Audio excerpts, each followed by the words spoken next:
יש את רבי נחמן בעולם, בלי רבי נחמן אין כלום. פשוט אין כלום. מה זה אומר? זה אומר, קודם כל יראת שמיים. הרבה תפילות. רבי נחמן זה השורש של כל היהדות שלנו. של אמונה, של הכל. של אהבת ישראל. וילדיו אנחנו כמו יתומים הולכים במדבר. לא, שום דבר.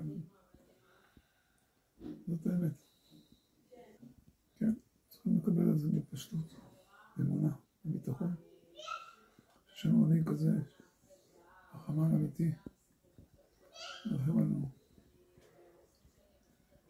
כן, ורחם מהם יהיה נהגם. החמן אמיתי. אז צריך לקבל אותו, צריך לקרוא את הסורים, צריך ללמוד. בזה אנחנו כמו עמי ארצות.